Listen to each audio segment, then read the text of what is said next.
శ్రీకాంత్ గారు వెల్కమ్. 2018-19 విద్యా సంవత్సరం చివరిలో ఇంటర్మీడియట్ ఫలితాలు గుర్తుందా? దాన్ని ముందుండి నడిపిన వాళ్ళలో మీరొకరు, మీరే అగ్రభాగాన్ని ఉన్నట్టున్నారు. ఏం జరిగింది, అసలు ఎట్లా జరిగింది? అంటే ఒక సామెత గుర్తొస్తుంది, రాంగ రాజగుర్రం గాడిదైనట్టు.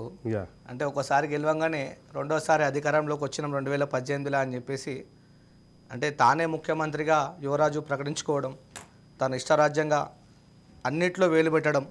అంటే విద్యాశాఖ మంత్రి అప్పటి జగదీశ్వర్ రెడ్డి కాదని చెప్పేసి తానే స్వయంగా అప్పటి విద్యాశాఖ మంత్రి అన్నీ తానే అన్నట్టు పులికేసి రాజులాగా అతను తీసుకోవడం వల్లనే 27 మంది పిల్లల ప్రాణాలు పిట్టలాగా రాలిపోయాయి.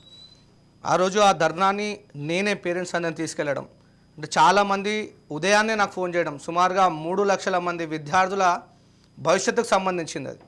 టాపర్స్ అందరూ కూడా 0 రావడం, మేమందరం కూడా రీవాల్యుయేషన్కి రీకౌంటింగ్కి వెళ్తే అక్కడ కూడా అప్పుడు సర్వర్ రావట్లేదని చెప్పడం, అప్పుడు కార్యదర్శి అయినటువంటి అశోక్ భిన్నాభిప్రాయాలు చెప్పడం, అంటే జవాబుని ప్రశ్నని దాటేయడము, వింత జవాబులు చెప్పడము. అంటే అతని యొక్క మొండి వైఖరి ఎందుకు వచ్చిందంటే, రాజు తలుచుకుంటే ఏమవుతుంది అన్నట్టుండే పరిస్థితి. అంటే ముఖ్యంగా గ్లోబరీనా పాత్ర బయట పడుతుంది అని చెప్పేసి చాలా నా మీదైతే పోలీసులతోటి చాలా విశ్వ ప్రయత్నాలు చేశారు. అంటే కేసులు పెట్టిస్తాం, కొడతాం, ఈ విషయం బయటకు వస్తాను. అప్పటికి చాలామంది వీడియోలు చూసి రావడం జరిగింది.